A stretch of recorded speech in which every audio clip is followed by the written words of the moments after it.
Bonjour très chers TikTokers, TikTokeuses, Instagrammeurs, Instagrammeuses. Aujourd'hui je vous fais une autre vidéo sur le jeune ours Paddington au Pérou, puisque je veux vous parler des différences qu'il y a dans chaque livre. Comme vous pouvez le constater, celui-ci en anglais, Paddington in Pérou, on a l'impression qu'il est plus épais que celui français. Parce qu'en réalité, je peux pas vous dévoiler, mais il y a des pages cartonnées avec des animations et puis des illustrations où on peut jouer avec le personnage. Alors que dans celle-ci, la version française, en fait, on a affaire plutôt... on va faire un petit exemple. Par exemple... je peux pas vous dévoiler puisque c'est en avant-première, et je peux vous faire une petite différence. Par exemple ici, voilà une photo comme ceci, et vous allez voir dans celui en anglais, par exemple, déjà si j'arrive à le tourner, alors attendez, excusez-moi pour le...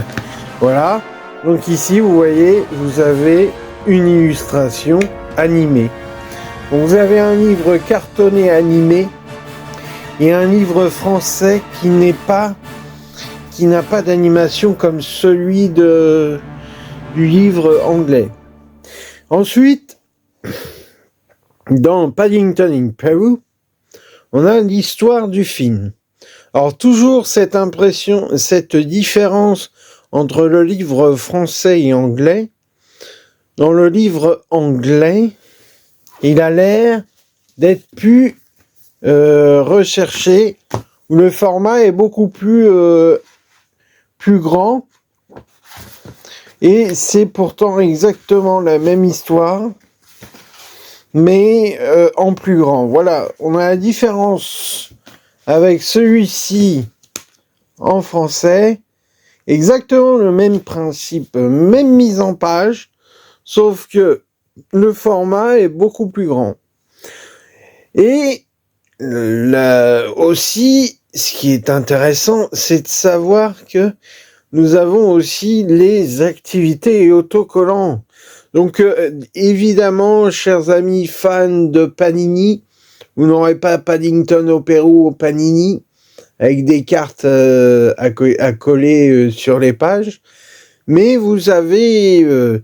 le livre d'activités et autocollant Paddington. Donc, comme vous pouvez le constater, c'est exactement la même chose.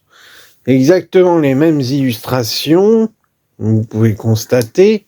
On peut tourner pareil.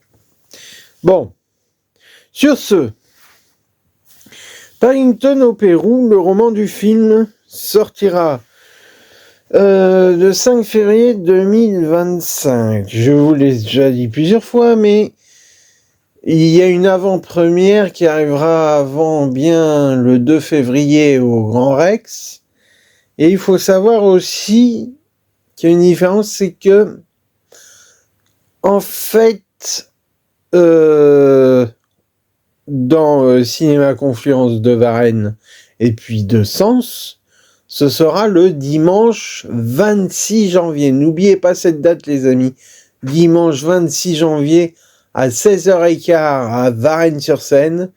Et à Sens, c'est à 14h dimanche 26 janvier.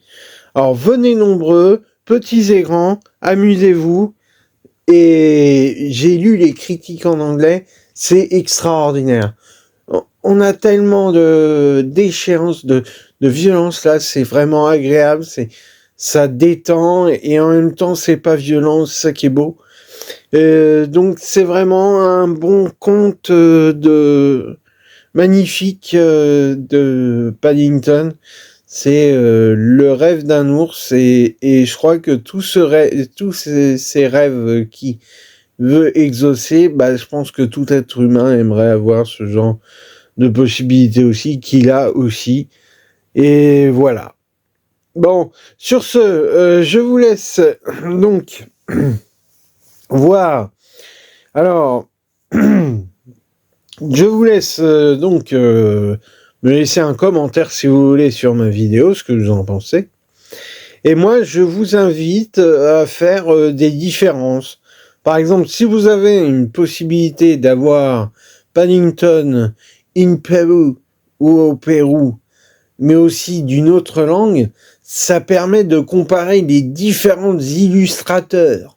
Il y a un illustrateur donc qui va être toujours le même, hein, c'est Lorraine Olakwati qui est adapté et illustré par Cathy Hickey. Bon, c'est des illustrateurs anglais, mais comment est faite la mise en page par rapport à un autre pays, à un autre.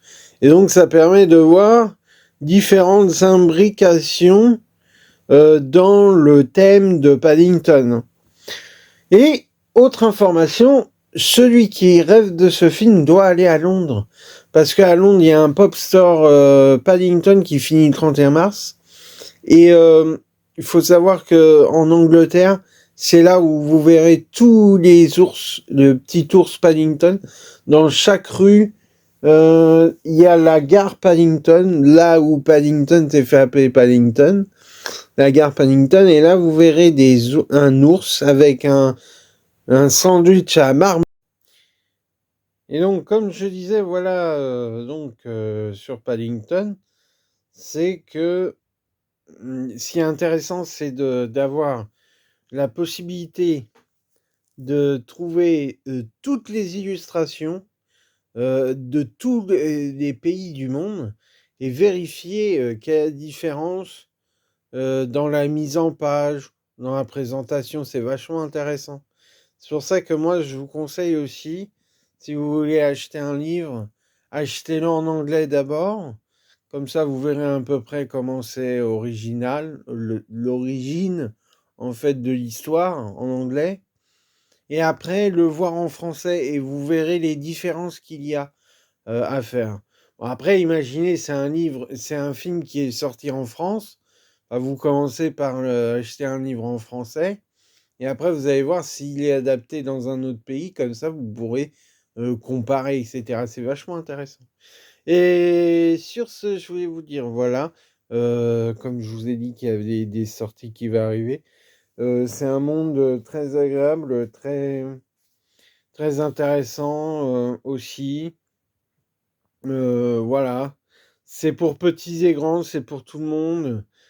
Voilà, c'est un film qui va peut-être être adapté en 2027 pour le prochain Paddington qui sera Paddington le 4e volet. On ne sait pas encore comment ça va se passer, mais ils sont en train de travailler dessus. Ils attendent les résultats, mais il y a un bon box-office en Angleterre, au Royaume-Uni. Pas mal d'entrées, pas mal de moyens. Donc, à tantôt en France, tous HC dans nos salles de cinéma le 5 février 2025.